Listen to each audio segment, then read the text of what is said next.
প্রেত পক্ষ এখানে স্বাভাবিক একটি বিভ্রম। সকলকে স্বাগত জানাচ্ছি প্রেতপক্ষের 214 নম্বর এপিসোডে। আশা করি তোমরা সকলে সুস্থ আছো, ভালো আছো। আর আজকে মঙ্গলবার রাত 10টা বেজে গেছে। তোমরা সকলে হেডফোন কানে লাগিয়ে প্রস্তুত হয়ে গেছো ভয় পাওয়ার জন্যে। আজকের এপিসোডে থাকবে দুটো ঘটনার মধ্যে প্রথম ঘটনা পাঠিয়েছে নন্দিনী দে। তোমরা প্রত্যেকেই কমেন্ট করেছিলে যে ইতি ও বাস্তু সাপের ঘটনার সেকেন্ড পার্ট তোমরা তাড়াতাড়ি শুনতে চাও। তোমরা কমেন্ট করেও ভরিয়ে দিয়েছিলে আমাদের সেই এপিসোডের কমেন্ট বক্স। আর সেই জন্যই নন্দিনী আমাদের সবার রিকোয়েস্টে ইতি ও বাস্তু সাপের ঘটনার সেকেন্ড পার্ট পাঠিয়ে দিয়েছে। সেই ঘটনাই আজকে তোমাদেরকে শোনাবো। তাই বেশি দেরি করে লাভ নেই, সরাসরি চলে যাচ্ছি আজকের প্রেতপক্ষের 214 নম্বর এপিসোডের প্রথম ঘটনায়। হ্যালো রাজদা, আমি নন্দিনী দে। প্রেতপক্ষের সকল শ্রোতা বন্ধুদের অসংখ্য ধন্যবাদ জানাচ্ছি বাস্তু সাপের ঘটনাটাকে এত ভালোবাসা দেওয়ার জন্যে। সবার রিকোয়েস্টে দ্বিতীয় পার্ট লিখে পাঠাচ্ছি তোমায়। আশা করি এটাও সবার ভালো লাগবে। রাতের বেলায় সেই স্বপ্ন দেখে ওঠার পর ইতিদেবী কিছুই বুঝে উঠতে পারলেন না। কার পুজো, কিসের পুজো, কে করবে এই পুজো, এমন আরো অনেক কিছু। রথীন বাবুকে চিঠিতে সব কিছু জানালেন। শেষে লিখলেন যে ঘরবাড়ি নিজেদের এখন ঠিক করে উঠতেই পারলেন না, সেখানে আবার পুজো কিভাবে সম্ভব বলতো। রথীন বাবু ইতিদেবীকে এসব নিয়ে কম চিন্তা করতে বললেন। আর সঙ্গে এও বললেন যে যদি সত্যি এমন কিছু হবার হয় তাহলে যিনি আসবেন তিনি ঠিক তার ব্যবস্থা করেই আসবেন। এইভাবেই বছরটা কাটতে লাগলো। ইতিদেবীর ছেলে মেয়ে বড় হতে থাকলো। সংসার সামলে, বাচ্চাদের সামলে যেটুকু সময় বাঁচত তাতে বাগান করা, সেলাই করা এইসবই করতেন ইতিদেবী। আগেই বলেছি ইতিদেবীর বাড়ির আশেপাশে বাঙালি খুব কমই আছে। অন্যরা যারা আছেন তারা খুবই নিম্ন শ্রেণীর লোক, বলা যেতে পারে একেবারে বিলো পভার্টি লেভেল। তাদের শিক্ষা নেই, কালচার নেই। কিন্তু একটা অদ্ভুত ঘটনা ঘটল। তারা এবার ইতিদেবীকে অনুসরণ করতে শুরু করলো, বিশেষ করে মহিলারা। অনেক মহিলা এসে একদিন ইতিদেবীকে জানালো যে তারা তার কাছে লেখা পড়া শিখতে চায়, সেলাই শিখতে চায়, ভালোভাবে বাঁচতে চায়। সমাজ এদের খুব ছোট চোখে দেখে। প্রথমে ইতিদেবী রাজি হননি। রথীন বাবুকে চিঠিতেও সেই সব ঘটনা লিখে পাঠালেন। রথীন বাবু ইতিদেবীকে বললেন, পড়াও না ওদের, শেখাও সেলাই, তাতে ওরাও কিছু শিখবে আর তোমারও সময় কাটবে। ভালোবাসলে ভালোবাসা বাড়ে। রথীনবাবু এও লিখলেন যে ওদেরকে কাছে টেনে নাও, কেননা তোমার বিপদ আপদ হলে ওরাই তোমার কাছে আগে পৌঁছাবে, আমি তো অনেক পরে। ইতিদেবীর সেই কথাটা মনে পড়ে গিয়েছিল। রথীনবাবু বলেছিলেন যে এই জমিটাকেই বসবাসযোগ্য করে তুলতে হবে আমাদের। শুরু হলো ইতিদেবীর বাড়ির উঠোনে মহিলাদের বিদ্যা শিক্ষা, সেলাই শেখা, টুকটাক রান্না শেখা। কি অদ্ভুতভাবে গোটা পাড়ার মহিলা দুপুর বেলায় ইতিদেবীর বাড়িতে এসে হাজির হতো। সন্ধ্যের সময় সবাই ফিরে যেত। এদিকে ইতিদেবীর বাড়ির কাজ একটু একটু করে এগোতে লাগলো। শুধু বাড়ি নয়, এলাকারও অনেক পরিবর্তন হতে থাকলো। এভাবেই এক বছর দুর্গাপুজোতে রথীনবাবু বাড়ি আসতে পারলেন না। তিনি চিঠি লিখে পাঠালেন যে তিনি শীতের ছুটিতে আসবেন। সেই চিঠি পড়ে ইতিদেবীর মনটা খারাপ হয়ে গেল। কিন্তু মন খারাপ হলে তো কিছু করারও নেই। মহালয়ার দিনে খুব ভোরে উঠে ইতি চণ্ডীপাঠ শুনে স্নান করে ঘরের পুজো দেয়। পুজো শেষ করার পর রান্নার কাজে হাত দিয়েছে। হঠাৎ ইতির মনে হলো যে কেউ নুপুর পায়ে হেঁটে বেড়াচ্ছে পুরো বাড়িটা, একটা একটা পা ফেলে। প্রথমে ভাবলেন মনের ভুল, পরে বুঝলেন না, থেকে থেকেই নুপুরের শব্দ শুনতে পাচ্ছে। তিনি তো নিজে পায়ে নুপুর পরেননি, মেয়ের পায়েও নুপুর নেই, তবে শব্দ কোথা থেকে আসছে। ইতিদেবী রান্না থামিয়ে প্রত্যেকটা ঘর চেক করতে লাগলেন কোথা থেকে এই আওয়াজ আসছে। বাড়ির ভেতর বাইরে সব দেখলেন, কিন্তু কোথাও কেউ নেই। ছেলে মেয়েকে জিজ্ঞাসা করলেন, কেউ কি নুপুর পরে এসেছিল এই বাড়িতে? তারা জানালো, না তো, কেউ আসেনি। সেদিনের পর থেকে রোজই এমন হচ্ছে। আর সঙ্গে মাঝে মাঝেই ইতির ঘরে মিষ্টি ফুলের গন্ধ, ধূপধুনোর গন্ধ পাওয়া যেতে আরম্ভ করল। ইতিদেবী মনে মনে জানালেন যে হে দেবী, এসব কি হচ্ছে আমার সাথে? আমি যেমন অবাক হচ্ছি তেমন ভয়ও পাচ্ছি, পথ দেখাও তুমি। পঞ্চমীর রাতে ইতিদেবী স্বপ্নে দেখলেন তার জমির মাটি ফুঁড়ে কিছু একটা উঠে আসছে। চারিদিকে ধোঁয়া, অদ্ভুত এক আলো আঁধারি। এক দেবী মূর্তি। না না, মাটির মূর্তি নয়, এ তো জ্যান্ত। কার পিঠে বসে আছেন তিনি? কে এনার বাহন? তারপর বাহনের দিকে চোখ যেতে তিনি দেখলেন, আরে সেটাও তো জ্যান্ত। তার সঙ্গে সেই গন্ধ পেতে আরম্ভ করল ইতি। ঘুমের মধ্যেই ইতি ভালো করে কাছ থেকে দেখতে গিয়ে ছ্যাঁত করে তার ঘুমটা ভেঙে গেল। চোখ খুলে দেখলেন কোথাও কিচ্ছু নেই। কান্নায় ভেঙে পড়লেন তিনি। নিজেকে একা বা অসহায় ভেবে নয়, এটা ভেবে যে কোন জন্মের পুণ্যের ফলে তিনি আজ এমন একজনের দর্শন পেলেন। এ তো দেবী, এ তো ঈশ্বর, এ তো ভগবান। তাছাড়া ইনি তো কেউ হতে পারে না। দুর্গাপুজোর অষ্টমীর দুপুরে ইতিদেবী আর তার ছেলে একসাথে ঘুমিয়েছিলেন। হঠাৎ তার ছেলে ভয় কেঁদে ওঠে। ছেলের বয়স মাত্র 8। তাকে শান্ত করে ইতিদেবী জিজ্ঞাসা করেন সে কি দেখেছে যার জন্য এত ভয় পেয়েছে। ছেলেটি মাকে জড়িয়ে ধরে আর বুকে মাথা রেখে বলে, মা, আমি মা দুর্গাকে দেখেছি। আমি খেলছিলাম, আমার কাছে এসে বলল, তুই আমার পুজো করবি? আমি বললাম, আমি তো পুজো করতে জানি না, আর পারিও না। আমার মা করে, দিদি করে। মা দুর্গা বললেন, আমি অনেক দূর থেকে এসেছি, তুই আমার হাত ধরে তোদের বাড়িতে নিয়ে চল, কিছু খেতে দে। আমি বললাম, কি খাবে তুমি? মা দুর্গা বলল, জল বাতাসা দিস, তাতেই হবে। আমি বললাম, আমি তো মন্ত্রই জানি না, পুজো করব কি করে? মা দুর্গা বলল, সময় হলে আমি কানে মন্ত্র বলে দেব। আমি বললাম, ঠিক আছে, আমি এখন খেলবো, তুমি যাও। তখন মা দুর্গা 10 হাত বার করে আমায় কোলে তুলতে গেল, আর তখনই আমি ভয় কেঁদে ফেলি। এই সব শুনে ইতিদেবী বুঝে যান যে আগামী দিনে কি হতে চলেছে তার ভিটেতে। পুজো শেষ হয়। বিজয়া দশমীর দিন মাকে বরণ করে আসেন ইতি। মিষ্টি মুখ করান সবাইকে। ইতি বাড়িতে ফেরার পর বিকেলের দিকে এক বুড়ি এসে তাদের বাড়ির গেটে ধাক্কাধাক্কি করতে থাকে। ইতিদেবী বেরিয়ে এসে দেখে যে অজানা এক বুড়ি। একে সে চেনে না। গায়ের চামড়ায় অনেক ভাঁজ পড়েছে, সাদা কালো চুল, কপালে ভরাট সিঁদুর, কপালেও বড় সিঁদুরের টিপ, সরু লাল পাড় শাড়ি পরিহিতা, বেশ উঁচু করে পরা, হাতের লাঠিতে ভর করে দাঁড়িয়ে রয়েছে। ইতি বলল, কি হয়েছে, ডাকছো কেন? কে তুমি? সে বলল, আমি ভিক্ষা করি, কিছু খেতে দে না। ওই পুজোর ওইখানে পাড়ার অন্য বউদের কজন ছিল, সেখানে গিয়ে একটু খাবার চাইলাম। তারা বলল, যাও তো এখান থেকে, বলে আমায় তাড়িয়ে দিল। তারা বলল, এখন বরণের সময়, এই সময় কি কেউ ভিক্ষে করে? তোমাকে তো আগেই পাড়ায় দেখিনি। ইতি সব শুনে বলল, থাক, আর বলতে হবে না, তুমি ভেতরে এসো, বারান্দায় বসো, আমি দিচ্ছি তোমায়। এই শুনে বুড়ি বলল, মারে, যা দিবি কিছুতে করে বেঁধে দিস, বাড়ি নিয়ে যাব, তারপর সবাই একসাথে খাবো। ইতি তাই করল। মিষ্টি জিনিস কিছু নিজের হাতে বানিয়েছিল ইতি, আর কিছু কেনা ছিল। ইতি সেই মিষ্টি দিতে গিয়ে দেখলো কিছু ফলও রয়েছে বাড়িতে। সমস্ত কিছু বেঁধে দিল একটা বড় ব্যাগে। তারপর এক গ্লাস জল আর কয়েকটা নাড়ু নিয়ে গিয়ে সেই বুড়িকে বলল, এই জল আর নাড়ুটা খাও, আর এই সমস্ত জিনিস তুমি তোমার সঙ্গে নিয়ে যেও। তোমায় দেখে মনে হচ্ছে সারাদিন কিচ্ছু খাওনি। বুড়ি হাসতে লাগলো, খাবো খাবো। এই বলে বুড়ি সেই নাড়ুগুলো আর এক গ্লাস জল খেয়ে ফেলল। বুড়ি বলল, তোর কাছে একটা জিনিস চাইবো, দিবি?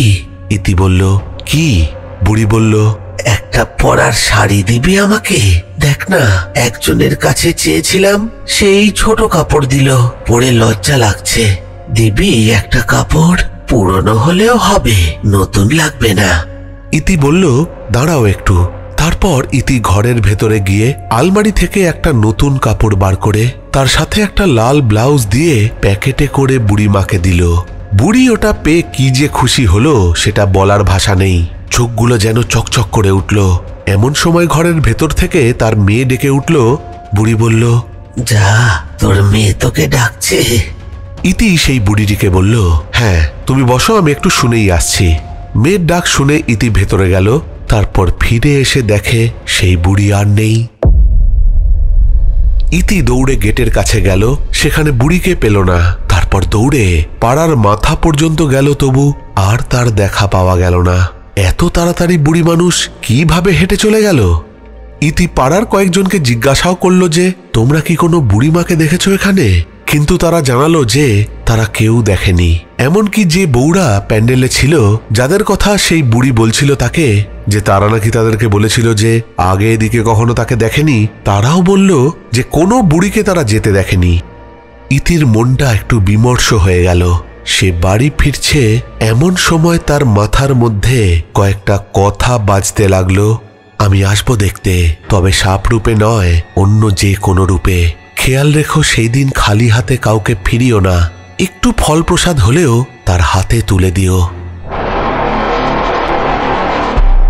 আজ এই পর্যন্তই থাক। এই ঘটনা কিন্তু এখানেই শেষ নয়, আগামীতে আরো অনেক চমক আছে এই ঘটনায়।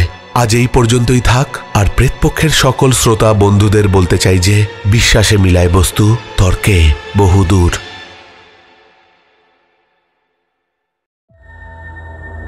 প্রেত পক্ষ এখানে স্বাভাবিক একটি বিভ্রম। ইতি ও বাস্তুসাপের ঘটনার দ্বিতীয় পার্ট কিন্তু শুনে নিলাম। ঘটনাটা কিন্তু বেশ অন্যদিকে একটা টার্ন নিচ্ছে, বেশ ভালো লাগলো আমার। তবে কয়েকটা প্রশ্ন কিন্তু থেকেই গেল যে সত্যি কি মা দুর্গা এসেছিলেন আর ইতি দেবীকে দেখা দিয়ে গেলেন?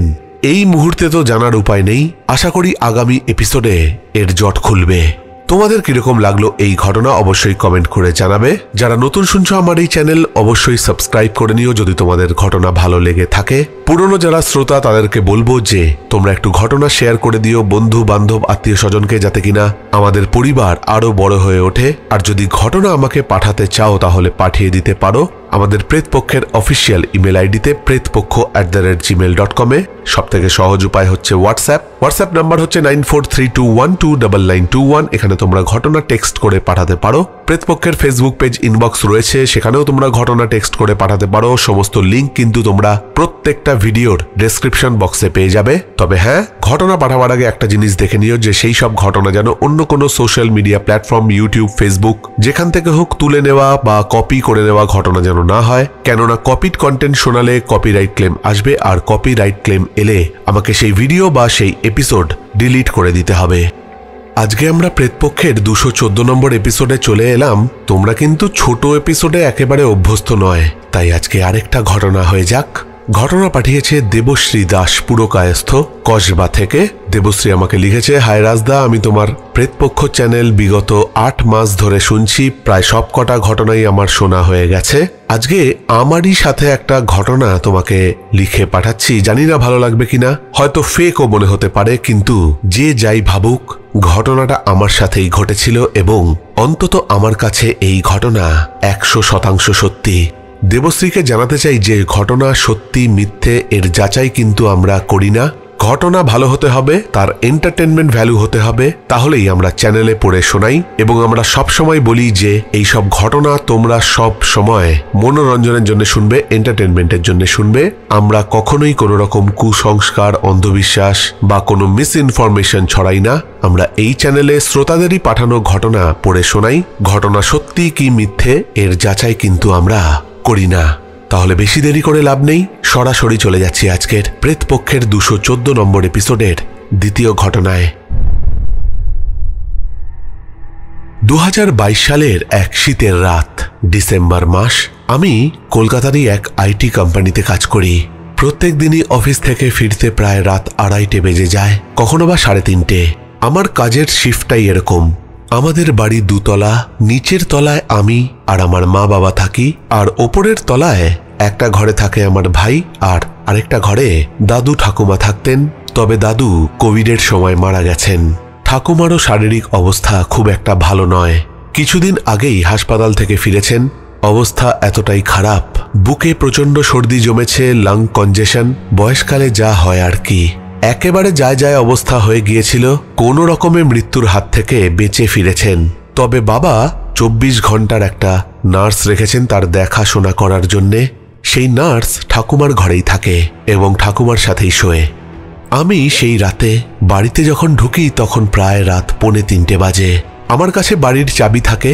আমি সদর দরজার চাবি খুলে ঘরে ঢুকি। তারপর স্নান করে খাবার ঘরে এসে খাবার গরম করতে থাকি। মাঝে মধ্যে মা উঠে যায় আর মাইক্রোওয়েভে খাবার গরম করে দেয়, কিন্তু সেই দিন মা ওঠেননি। আমি নিজে থেকেই খাবার গরম করে ডিনার সারলাম। তারপর চলে গেলাম নিজের ঘরে। এখানে বলে রাখি যে আমাদের নিজস্ব গ্যারেজ আছে, আর ঠিক গ্যারেজের ওপরেই আমার ঘর। বলা যেতে পারে এটা একটা মেজানাইন ফ্লোর। আমার ঘরের জানলা থেকে আমাদের বাড়ির পাশে থাকা একটা মাঠ দেখা যায়। সেই মাঠে প্রতিদিন সকালে অনেক লোকেরা মর্নিং ওয়াক করে, খেলাধুলা করে। আমার দাদু ঠাকুমাও ওই মাঠে মর্নিং ওয়াক করতেন, কিন্তু দাদু তো মারা গেছেন। এখন ঠাকুমা একাই মর্নিং ওয়াকে যায়, কিন্তু বিগত 2 মাস তার মর্নিং ওয়াক বন্ধ, অবশ্যই শারীরিক অসুস্থতার কারণে। আমার ঘরে একটা ছোট্ট বারান্দা আছে, আর সেই বারান্দায় দাঁড়িয়ে সিগারেট খাওয়া আমার একটা বদ অভ্যাস। তবে সিগারেট খাওয়া ইদানিং ছেড়ে দিয়েছি, কিন্তু যখনকার ঘটনা বলছি তখন খেতাম। তাই খাওয়া দাওয়া শেষ করে একটা সিগারেট নিয়ে আমি সেই বারান্দায় দাঁড়াই। আকাশের চাঁদ দেখতে পাচ্ছি না, কিন্তু মনে হয় পূর্ণিমা, কেননা চাঁদের আলোয় পুরো মাঠটা দেখা যাচ্ছে। চাঁদের আলো মনে হচ্ছে একেবারে টিউবলাইট। রাত তখন প্রায় 3:30 হবে। হঠাৎ মাঠের অন্য কোণ দিয়ে দেখলাম একজন বৃদ্ধ মহিলা হেঁটে আসছে। মাঠের ধার ঘেঁষে সে হাঁটা আরম্ভ করেছে। এরকম ভাবে হাঁটতে আমি অনেক লোককেই দেখি।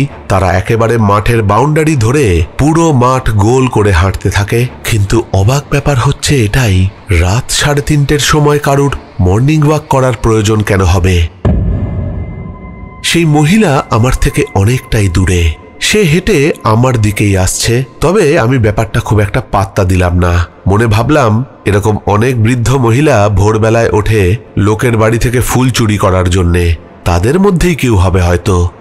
সিগারেটটা প্রায় শেষের পথে। কি একটা আনমনে মনে হয় ভাবছিলাম, সেই মহিলাটা একেবারে কাছে এসে আবার দূরে চলে গেছে। এই মহিলাটি কে আমার দেখা হলো না। সে আবার মাঠের অন্য প্রান্ত দিয়ে হাঁটছে, তবে আসছে আবার আমার দিকে। সিগারেটটা শেষ করে আমি এবার সেই মহিলাটির দিকে তাকিয়ে দাঁড়িয়ে রইলাম। সেই মহিলা আস্তে আস্তে হেঁটে আমার বারান্দার নিচে এসেছে। ঠিক তখনই আমার শিরদাঁড়া দিয়ে এক বিদ্যুৎ স্রোত খেলে গেল। আরে, এ তো আমার ঠাকুমা। ঠাকুমা এই রাতে মাঠের মধ্যে হাঁটছে কেন? আমি ঠাকুমাকে ডেকে বললাম, আরে ঠাকুমা, তুমি এত রাতে হাঁটছো কেন? তোমার তো শরীর খারাপ, কি ব্যাপার? ঠাকুমা মৃদু হেসে আমাকে হাত দেখালো, কিন্তু কোনো ভ্রুক্ষেপ করলো না। হাঁটতে হাঁটতে আবার মাঠের অন্য প্রান্তে চলে গেল, কিন্তু সে আর এদিকে ঘুরে এলো না। মাঠের অন্য প্রান্তের অন্ধকারে যেন অদৃশ্য হয়ে গেল। আমি তাড়াতাড়ি সিঁড়ি দিয়ে ওপরের তলায় গেলাম ঠাকুমার ঘরে। আমি ঘরে ঢোকা মাত্রই ঠাকুমার পরিচর্যার জন্য যে নার্স, সে ঘুম থেকে উঠে গেল। সে উঠে আমায় বলল, দিদিভাই, কি হলো? আমি ঠাকুমার খাটের দিকে তাকিয়ে দেখি ঠাকুমা তো ঘুমিয়ে রয়েছে, তবে তার শরীরটা কেমন যেন স্থির। আমি ঠাকুমার গায়ে হাত দিয়ে বললাম, ঠাকুমা, ঠাকুমা। কে কে? দেবী? ঠাকুমা আমাকে দেবী বলে ডাকে। আমি একটু নিশ্চিন্ত হলাম। ঠাকুমা আমাকে বলল, কি হয়েছে মা, কখন ফিরলি? আমি ঠাকুমাকে বললাম, না না, ঠিক আছে, এখন আর কথা বলতে হবে না, তুমি ঘুমাও। ঠাকুমার ঘর থেকে বেরিয়ে যাওয়ার সময় সেই নার্স আমাকে বলল, দিদিভাই, কি ব্যাপার? আমি সেই নার্সকে কিছু বলতে পারলাম না। চুপচাপ ঘরে গিয়ে শুয়ে পড়লাম। আমি আমার ঘরের দরজা বন্ধ করেই শুই। সেই দিনও তাই করেছিলাম। কিন্তু এ কি ঘটছে আমার সাথে, এটা আমার বোধ বুদ্ধির বাইরে। আমি বিছানায় শুয়ে ভাবতে থাকলাম যে আমি কি দেখলাম। নিশ্চয়ই আমি ভুল দেখেছি। মাঠে যে মহিলা হাঁটছিল সে ঠাকুমা হতেই পারে না, কি করে সম্ভব? তখন প্রায় 4:45 বাজে। আমার চোখে ঘুম নেমে আসে, কিন্তু ঘুম আমার বেশিক্ষণ হলো না। ঠিক মিনিট 20 পর আমার ঘুমটা ছ্যাঁত করে ভেঙে যায়। আমার মনে হলো যেন বাইরে থেকে কেউ আমাকে দেবী দেবী বলে ডাকছে। আওয়াজটা আসছে আমার সেই বারান্দার দিক থেকে। আমি দেখলাম আমার বারান্দার দরজাটা খোলা। এটা কি করে হলো? আমি তো আমার বারান্দার দরজা বন্ধ করে শুয়েছিলাম। আমি বারান্দার দরজাটা উঠে বন্ধ করতে যাই, ঠিক তখনই আমার চোখ যায় আমাদের বাড়ির পাশের সেই মাঠের দিকে। আমি দেখলাম মাঠের অন্য প্রান্তে এক বৃদ্ধ মহিলা দাঁড়িয়ে রয়েছে, আর আমার দিকে তাকিয়ে হাত নাড়ছে। দূর থেকে দেখে বুঝলাম সেটা আমার ঠাকুমা। আমি বেশ কিছুক্ষণ সেই মহিলার দিকে তাকিয়ে থাকলাম আর আমার মনকে বোঝালাম যে ও আমার ঠাকুমা নয়, অন্য কেউ, হয়তো আমার ঠাকুমার মতোই দেখতে। সারা দিনের পরিশ্রমে আমি খুব ক্লান্ত ছিলাম, তাই বারান্দার দরজা বন্ধ করে শুয়ে পড়লাম। আমাকে সচরাচর সকালের দিকে কেউ ডাকে না, যেহেতু আমি অফিস থেকে রাতে ফিরি, কিন্তু সেই দিন আমার দরজায় অনেক সকালে টোকা পড়তে আরম্ভ করলো। বুঝলাম আমার মা দরজায় টোকা দিচ্ছে। দরজা খুলে দেখলাম আমার মায়ের সাথে আমার বাবা আর সেই নার্স দাঁড়িয়ে রয়েছে আমার দরজার সামনে। ভাই তখনও ঘুম থেকে ওঠেনি। বাবার মুখ বিমর্ষ, নার্স আর মায়ের চোখে জল। মা আমাকে বলল, ঠাকুমা আর নেই, ঠাকুমা আমাদের ছেড়ে চলে গেছে। কথাটা বিশ্বাস করতে পারছিলাম না। ঠাকুমার ঘরে গিয়ে দেখি ঠাকুমার নিথর দেহ পড়ে রয়েছে খাটে। তাহলে রাতে আমি কাকে দেখলাম? সে যদি ঠাকুমা হয়ে থাকে, তাহলে কি তার আত্মা তার শরীর থেকে বেরিয়ে গিয়েছিল, তারপর আমার ডাকে সে আবার ফিরে এসেছিল তার শরীরে? কিন্তু তাহলে ঘুমানোর সময় আমি আবার সেই বারান্দা থেকে মাঠের অন্য প্রান্তে আবার যে মহিলাকে দেখেছিলাম, সে কে ছিল? ঠাকুমার শেষকৃত্য সম্পন্ন হলো। তারপর নিয়ম মাফিক দিন অনুযায়ী শ্রাদ্ধানুষ্ঠানও মিটে যায়। শ্রাদ্ধের ঠিক 2 দিন পর মা আমাকে একটা চিঠি দেয় হাতে।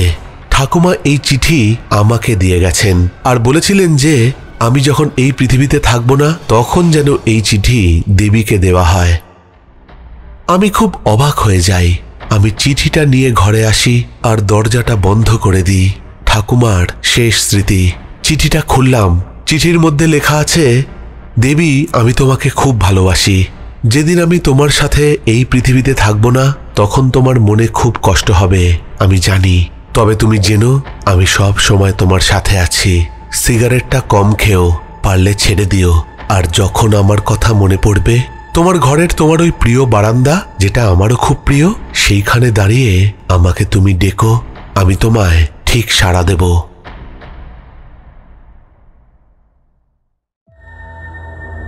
প্রেত পক্ষ এখানে স্বাভাবিক একটি বিভ্রম।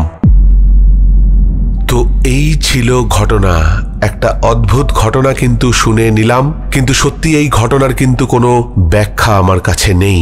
তোমাদের কি মনে হয় অবশ্যই কমেন্ট করে জানাবে। এই ধরনের ঘটনা কিন্তু অনেক দিন পরে পেলাম। আমাদের চ্যানেলের প্রথমের দিকে একটা ঘটনা, এই ধরনের ঘটনা আমি একটা পেয়েছিলাম। আজকে অনেক মাস পর এরকম একটা ঘটনা পেলাম। তবে আগের সেই ঘটনার সাথে মিল নেই, এটা অন্য ধরনের ঘটনা, কিন্তু আমার বেশ ভালো লেগেছে। তোমাদের কিরকম লেগেছে অবশ্যই কমেন্ট করে জানাবে। তাহলে চলে যাচ্ছি একটু শাউট আউটের দিকে।